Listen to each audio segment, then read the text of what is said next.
আমাদের এক একটি দিন কিভাবে শুরু হয় আর কিভাবে শেষ হয় তার কি কোনো হিসাব রাখি আমরা?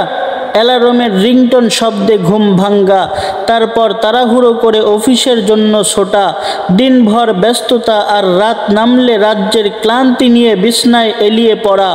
এই তো আমাদের জীবনের গতানুগতিক রুটিন।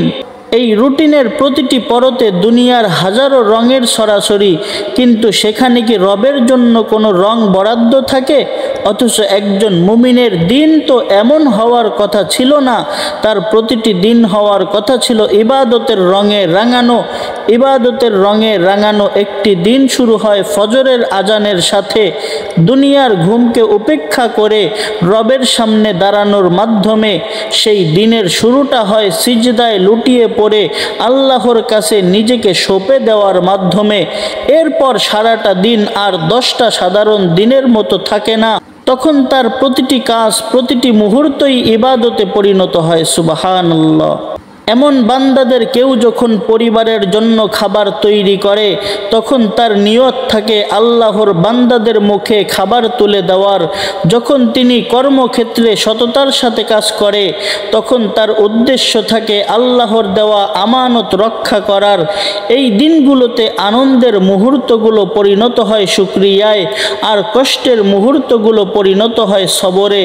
বিপদ এলে সে ভেঙ্গে পড়ে না, কারণ সে জানে তার রব তার সাথেই আছেন। সাফল্য এলে সে অহংকারী হয় না, কারণ সে জানে এই সফলতা তারই দান। তার প্রতিটি নিঃশ্বাস, প্রতিটি কথোপকথন, প্রতিটি লেনদেন সব কিছুই তখন আল্লাহর স্মরণের রঙে রঙিন হয়ে ওঠে। সে তখন দুনিয়ার মাঝে থেকেও দুনিয়ার ঊর্ধ্বে বাস করে। এই জীবনের স্বাদই অন্যরকম। এখানে কোনো লোক দেখানোর ইবাদত নেই, তবে রবের সাথে এক গভীর ব্যক্তিগত সম্পর্ক আছে। এখানে কোনো অস্থিরতা নেই, আছে শুধু প্রশান্তি। কারণ যে ব্যক্তি তার পুরোটা দিনকে আল্লাহর জন্য উৎসর্গ করে দেয়, আল্লাহ সুবহানাহু ওয়া তাআলা তার হৃদয়ে এমন এক প্রশান্তি ঢেলে দেন যা দুনিয়ার আর কোনো কিছুতেই পাওয়া সম্ভব নয়।